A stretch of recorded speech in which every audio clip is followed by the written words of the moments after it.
We all know that most games based on movies are usually about as enjoyable as having dental surgery while having a cactus shoved up your bum. So do titles based on the big screen's little brother fare any better? Unfortunately not. If anything, they're even worse. So while you're sitting gawping at us on the goggle box for the next 30 minutes, just think that something you're watching right now could become a bad video game in itself. Hi, I'm Wes. And I'm Larry.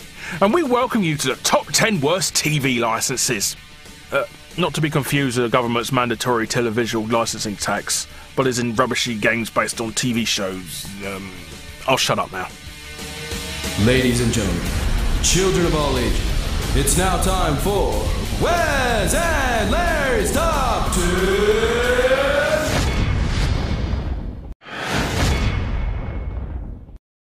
I know that Eidos have just released a new Doctor Who game, but do they finally make it into the long-awaited third-person action-adventure that fans scream for? No, they made a freaking Top Trumps game out of it. Why Doctor Who has never been used so much as a video games license, or even more so when it is actually used, why it's made a complete pig's ear out of, we'll never know. But the Time Lord travels in at number 10. Doctor Who Dalek Attack takes us all the way back to the 7th Doctor, Sylvester McCoy, which kind of makes sense since this game was made in 1992. But the game also lets you play as Patrick Troughton and Tom Baker, which really doesn't make sense.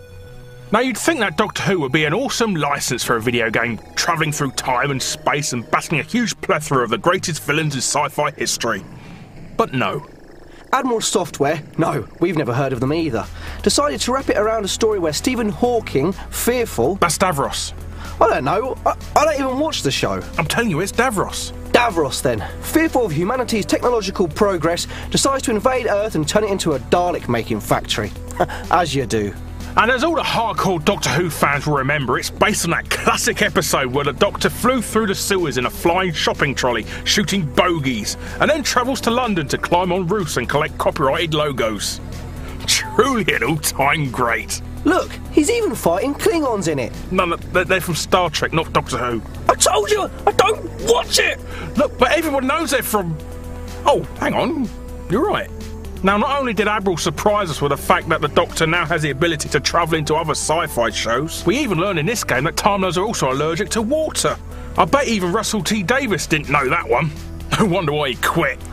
What a complete bunch of retardis. I thought you said you didn't know anything about the show. Well, I know that Eidos have just released a new Doctor Who game, but do they finally make it into the long-awaited third-person action-adventure that fans scream for? No, they made a freaking Top Trumps game out of it. Why Doctor Who has never been used so much as a video games licence, or even more so when it is actually used, why it's made a complete pig's ear out of, we'll never know. But the Time Lord travels in at number 10.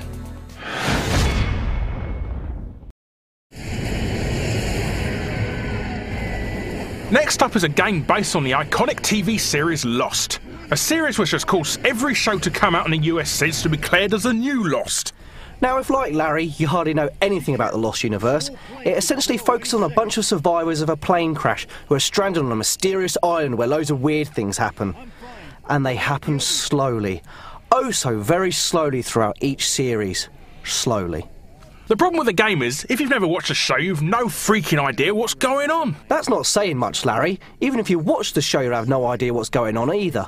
One of the first things any Lost fan will notice is the fact that all the decent members of the Lost cast didn't supply their voice in the game.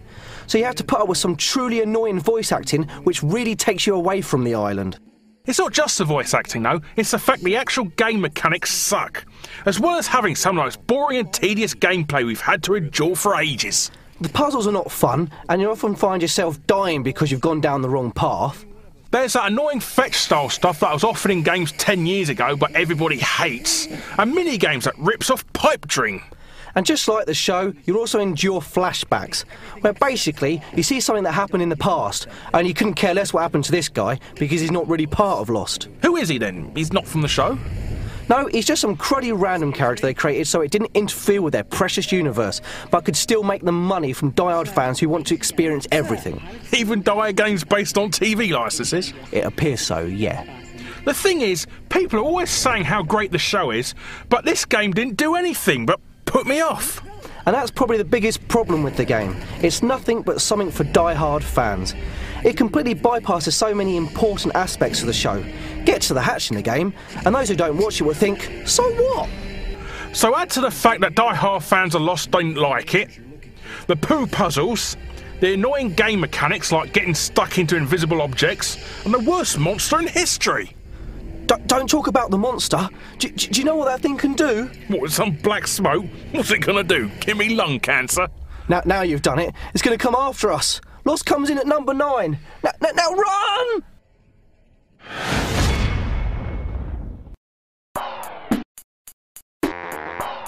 When it comes to games blatantly only created to cash in on a flavour of the month craze, you don't need to look much further than Home Improvement. Based on that hit US series, hit spelt with an S that is, Home Improvement was a desperate attempt from Absolute Entertainment. Yes, the guys who also made the crudfest that was Toys, which doesn't bode well, does it? Remember that classic episode of Home Improvement where Tim the Toolman Taylor lost his new Lima power tools and had to go looking for him in other cliched theme movie sets? No, not really. But then again, no one bothered watching Home Improvement over here. I can't think why. What with the hilarious antics that often happen in the game, like Tim battling through hordes of prehistoric beasts and mummies and... You know what? This game isn't really like the show at all. Yeah, it usually revolves around some thin pop based on a family issue you can see coming a mile off, but all miraculously works out in the end, leaving the obligatory patronising moral. So what's the moral of this then? Your tools you're supposed to plug on the show are stolen, putting your job on the line, where you have to go looking for them, risking your life against numerous nasties, only to find out it's your kids who stole them to prove that they loved you and wanted to be like you, who are the exact same ones constantly spraying you in the face when you die to revive you to endure more pain. So I guess the moral is then, don't trust your kids. They're only going to try and murder you to gain your affection. Home Improvement goes to prove that you can't make a decent video game based on a sitcom. Its repetitive platforming, overly difficult controls and stupid plot just goes to show that not everything can be fixed with a little Home Improvement. The fact they couldn't even be bothered to print the instruction manual proves that. Apparently, real men don't need instruction manuals, despite the fact it would be kids who would have to put up with this poop. And thus Home Improvement hammers its way in at number 8. So DIY, don't you give this a miss.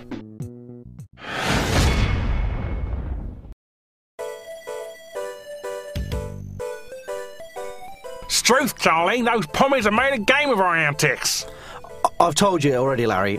I'm not doing my Kylie Minogue impression. Oh, go on. No! Go on! No! Go on! Alright! Struth, Scott, and they've only got to turn it into a pile of didgeridoo. Well, that wasn't really worth waiting for, was it? That was more Brookside than Neighbours. I told you I didn't want to do it. Fair enough. Do you remember that classic episode of Neighbours where they all got together and raced around Ramsey Street on go-karts, skateboards and buggies? Anyone on a surfboard, perchance? No, Wes. Seemingly enough, a surfboard cannot traverse road all too easily. And in any case, you're far too busy avoiding stereotypical Australian obstacles like kangaroos, ostriches... Isn't that an emo? Don't you mean an emu? Yeah, that's the one. No, that's definitely an ostrich. Emus are usually blue and often have 80 celebrities' hands shoved up their bum. But it is wearing black like an emo, or at least darkish grey. Will you let me finish? Avoiding kangaroos, ostriches and other cliched things like open manholes, morons carrying valuable objects in the middle of the street, and this guy in the car who insists on backing out and driving back in again constantly. Don't forget great cameos from Mrs. Mangle, quite possibly the greatest female actress of her generation. Oh, and Bounce the lovable Labrador. For a title that's based on the stupid idea of crossing a racing game with Paperboy, let alone based on a concept that everybody obviously knows wouldn't make a good game in the first place, Neighbours makes its way in at number 7 Ramsey Street. Closer each day, home and away. Wrong show, Larry.